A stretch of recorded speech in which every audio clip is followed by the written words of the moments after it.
Bismillahirrahmanirrahim. With the name of Allah, the most merciful, the most beneficent. Assalamu alaikum. I am Nimra Murtaza from BS Biochemistry 3rd A. Today I am here to present you the topic protein structure determination. Here are the members of the group, the alpha team. Next is the determination of protein structure. First of all, introduction to proteins. Proteins are highly complex substances that is present in all living organisms.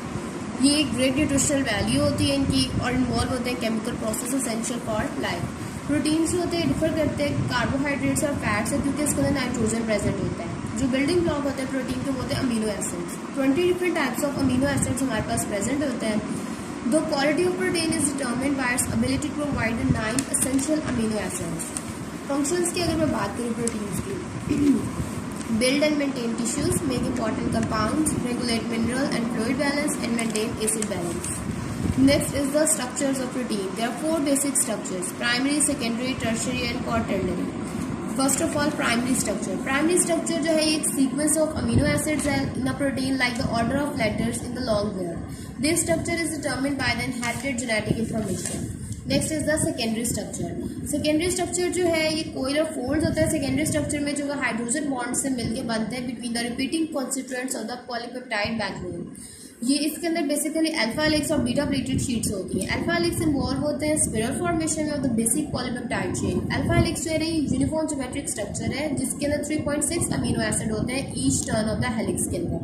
The helical structure is kept by the formation of hydrogen bonds among the amino acid. Next is the tertiary structure. Tertiary structure is determined by the interactions between R group rather than the interaction between the backbone constituents. These interactions between R groups include actually ionic bond, covalent bond, polar disulfide bridges, which may reinforce the protein structure.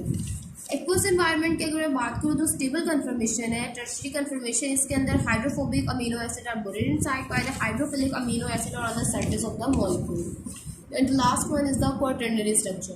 Quaternary structure में highly complex proteins होते हैं। Polypeptide tertiary chains are aggregated and held together by hydrophobic interactions, hydrogen bonds and ionic bond.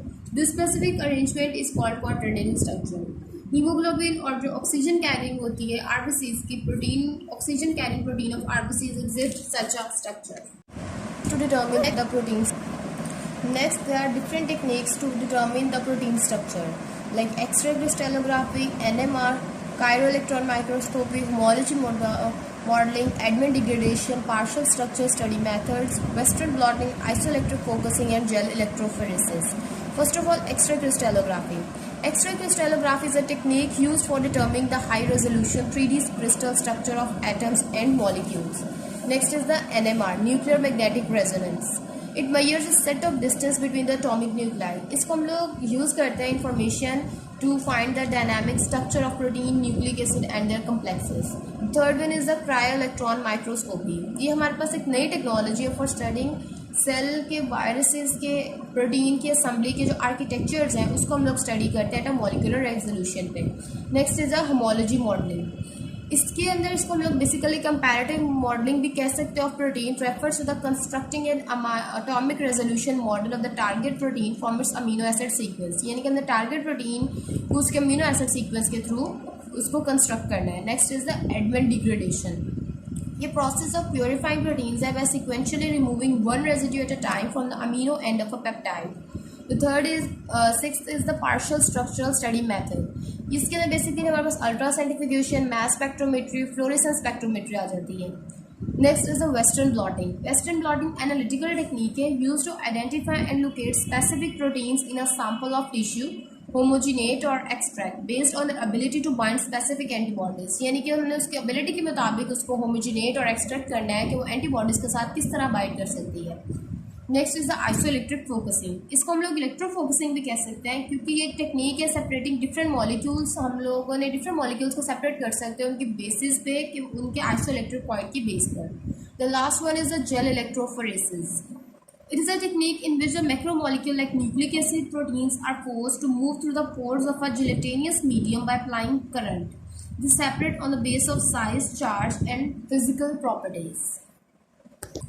Next, is the X-ray crystallography. X-ray crystallography हमारे पास एक form है very high resolution microscopy की, जो कि enable करती है हम लोगों को visualise protein structure at the atomic level. ये बेसिकली इसका प्रिंसिपल जो है ये based on the fact that X-ray crystals X-rays are diffracted by the crystals. X-ray crystallography एक टेक्निक है जिसको हम लोग यूज़ करते हैं determining the high resolution 3D crystal structures of atoms and molecules के। ये बेसिकली यूज़ होता है determining size of atoms, length, type of chemical bonds, crystalline integrity and grain size. ये technique of identifying the structure of protein. Suppose करें कि हमने एक प्रोटीन ली है, उसको हमने क्रिस्टलाइज कर लिया है। After making crystals of protein we can study crystallography to exactly know the structure of the protein. Crystallography के थ्रू हम लोग ये स्टडी कर सकते हैं कि हमारे पास प्रोटीन के अंदर अल्फा हेलिक्स है, बीटा प्लेटेड शीट्स है, वो किस तरह अलाइनमेंट है, उनके अलाइनमेंट को हम लोग स्टडी कर सकते हैं। स्ट्रक्चर के हम लोग यूज़ करते हैं।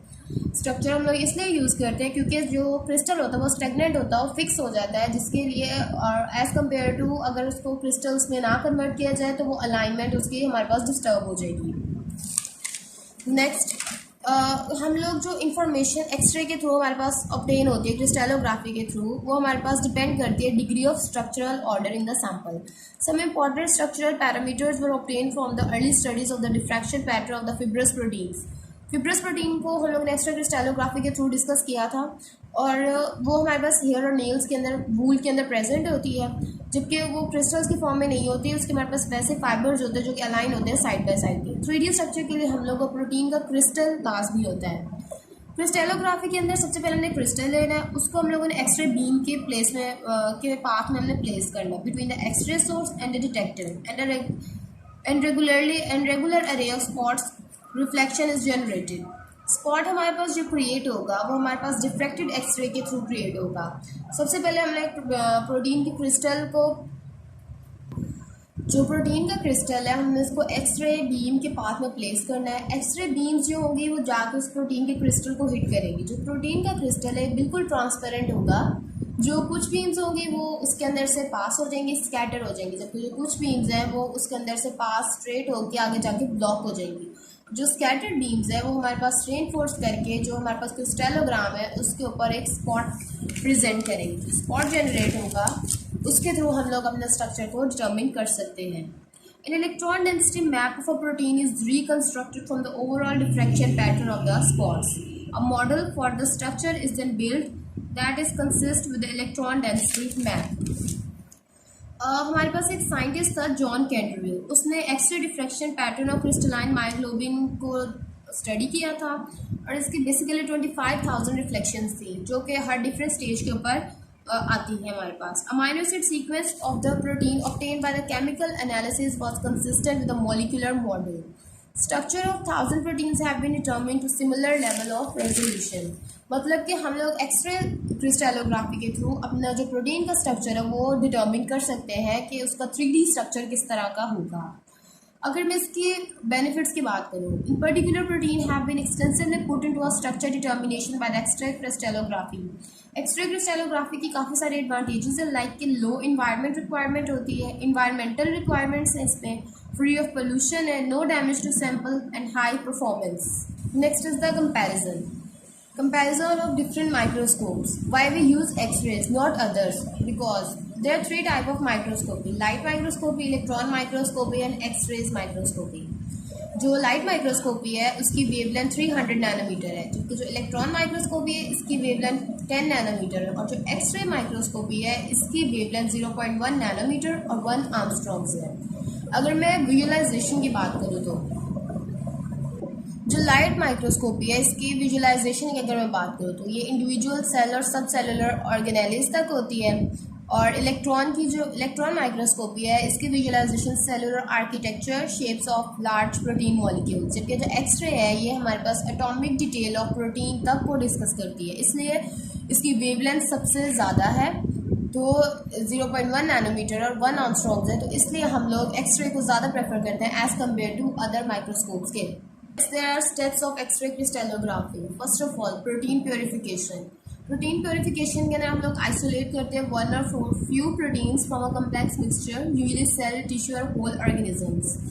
जो प्रोटीन का सोल्यूशन है हम लोग हाईली प्योरीफाइड प्रोटीन प्रिपरेशन करते हैं। Purified protein is usually dissolved in a buffer solution. Protein next is the protein crystallisation. Protein crystallisation में जो एक्स्ट्रा स्कैटरिंग होती है from a single unit is a weak, so crystals arrange in a huge number of molecules in the same orientation. Scattered waves are added up in the phase to increase signal level which can be measured. अगर हम लोग single की बात करें तो हमारे पास जो वेव्स होती है उतनी स्कैटर्ड नहीं होगी, जितनी ज़्यादा हमारे पास स्कैटर्ड होंगी उतना ज़्यादा हमारे पास स्ट्रक्चर को डिटर्मिन करना ईजी होगा। सो हम लोग इसके लिए क्रिस्टल यूज़ करते हैं। The third step is data collection. Data collection में crystals are mounted in a way so that sample can be rotated and X-ray beam can be passed to the sample. It includes the capillary tube. The typical size for crystal for data collection is 0.1 nanometer. Scattered X-rays were captured on a detector. The fourth step is phasing. Phasing में हम लोगों ने measurement करनी है data की from X-ray crystallographic experiment. Only the amplitude of the wave is determined. For this phase must be known. The last is the structure determination. इसमें हम लोग fitting of protein sequence को जो है ना in the electron density को measure करते हैं so that it can be automated. Thanks. That's from my side. Assalamu alaikum. My name is Farah Mehak. My presentation topic is NMR. What is NMR? NMR is nuclear magnetic resonance spectroscopy, most commonly known as magnetic resonance spectroscopy. It measures the distance between atomic nuclei. Atomic nuclei contain of proton and neutrons. Structure determination by NMR spectroscopy usually consists of several phases, each using a separate set of highly specialized techniques. The sample is prepared, measurements are made, approaches are applied, and structure is calculated. The question is, how does NMR determine protein structure? NMR protein structure को कैसे determine करती है? NMR involve the quantum mechanical properties of mean nucleus की हम properties लेते हैं. Then these information can be used to determine the distance between the nuclei. These distance determine the overall structure of protein. NMR application can be used in the field of analysis of molecular structure, identification of unknown, quantitative analysis, analysis of mixture, conformational of polymers. Then the question is, हम NMR को use क्यों करते हैं structure determination के लिए, protein की structure determination के लिए? We use NMR for protein that are hard to crystallize. We use NMR for protein that can be dissolved at high concentration. Use NMR to study dynamics of protein, folding and interactions of proteins. Further definitions of NMR. It is a technique used in quality control and research for determining the content and purity of a sample as well as its molecular structure. We use NMR to identify protein and other complex molecular structures. For example, if the sample placed in the magnetic field, then the magnetic field is irradiated with radio wave at the same frequency as the pre-frequency, then NMR can be obtained. For example, three-dimensional protein structure can be determined by NMR spectroscopy. Mean के 3 dimensional जो protein के structure होते हैं वो हम लोग NMR spectroscopy के जरिए डिटरमिन कर सकते हैं. NMR involve following steps.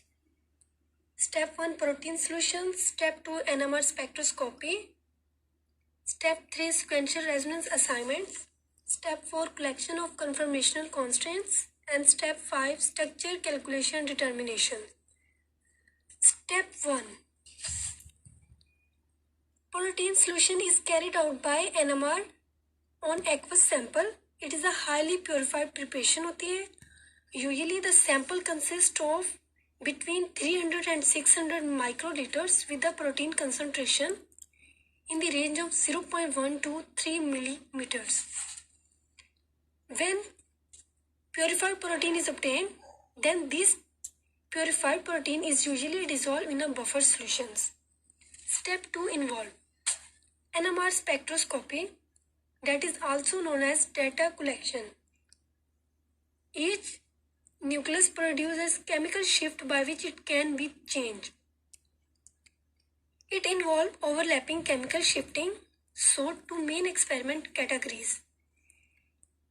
The first one involved, that is, one, magnetization is transferred through chemical bond. The second one is where transfer through space. Step 3.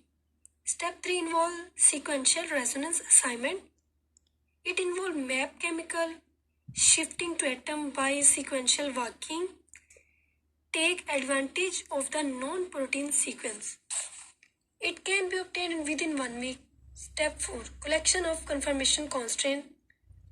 It involves geometry conformational information to derive from the nucleic magnetic resonance NMR data, distance restraints, restrainations angle, orientation restriction. Chemical shifting data provides information on the type of secondary structure. Then the last one is step 5, structure calculation determination. It is the structure calculation determination restraints, that is input. Using computer program, the process result is an assemblance of structures. NMR, that is structure validation, dynamics, chemical shifting data, etc. Assalamualaikum. My name is Savera Naveed and I'm going to present you topic carrier electron microscopy. कार्यो electron microscopy basically हमारे पास एक technique है जो कि हमारे पास use होती है स्ट्रक्चर डिटर्मिनेशन ऑफ प्रोटीन. मतलब जब हम प्रोटीन का स्ट्रक्चर डिटर्मिनेशन में हमारे पास टेक्निक यूज़ होती है, एज ए टेक्निक यूज़ होती है, उनमें से एक कार्यो इलेक्ट्रॉन माइक्रोस्कोपी है. कार्यो इलेक्ट्रॉन माइक्रोस्कोपी हमारे पास बेसिकली है क्या? It is new technology for studying the architecture of cell viruses and proteins assemblies at molecular resolution. Means कि ये हमारे पास एक ऐसी न्यू टेक्नोलॉजी है जिसमें हम स्टडी करते हैं सेल्स वायरसेस एंड प्रोटीन्स की असेंबलीज. मीन्स कि किस तरह से प्रोटीन्स, सेल्स या फिर वायरसेस जो हैं वो एक जगह पे इकट्ठे होते हैं. मतलब वो एक जगह पे असेंबल का मतलब होता है इकट्ठे होना. मतलब कि assemblies at molecular resolution. Molecular resolution पे वो किस तरह से इकट्ठे होते हैं, मतलब प्रोटीन्स या फिर सेल्स या फिर वायरसेस.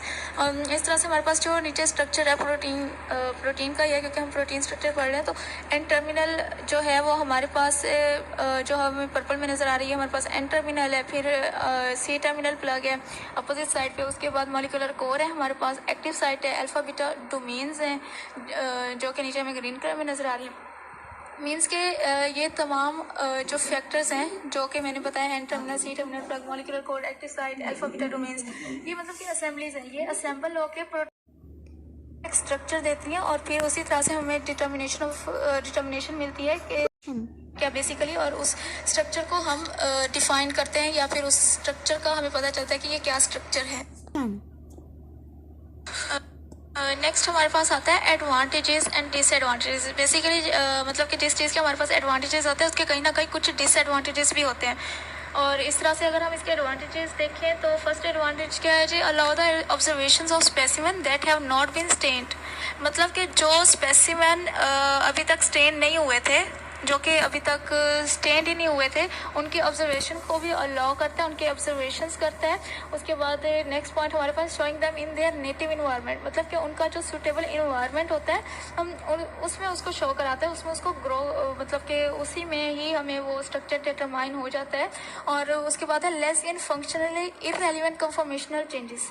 मतलब कि जो हमारे पास functionally irrelevant conformational changes means कि जो हमारे पास रोटेशन वाइज जो चेंजेस आती हैं कि स्ट्रक्चर में रोटेशन वाइज जो चेंजेस आती हैं उसके मुतालिक ये कम होती है. मतलब इररेलेवेंट जो चेंजेस है उसकी इररेलेवेंट जो हमारे पास चेंजेस हैं रोटेशन की वो कम से कम होती हैं. उसके बाद इसके डिसएडवांटेजेस आ गए. फर्स्ट डिसएडवांटेज तो ये है कि ये बहुत ज़्यादा एक्सपेंसिव होता है. मीन्स कि ये अफोर्डेबल नहीं होता. एक्सपेंसिव चीज़ को मतलब कि कम ही यूज़ किया जाता है हर जगह पे, तो ये इसका बहुत ज़्यादा बड़ा डिसएडवांटेज जो है वो एक्सपेंसिव है. उसके बाद the resolution of cryo electron microscopy maps is not high enough. Means कि जो resolutions of cryo electron microscopy maps हैं वो इतनी ज़्यादा हाई नहीं है. मीन्स के no it is done from my side. Next member.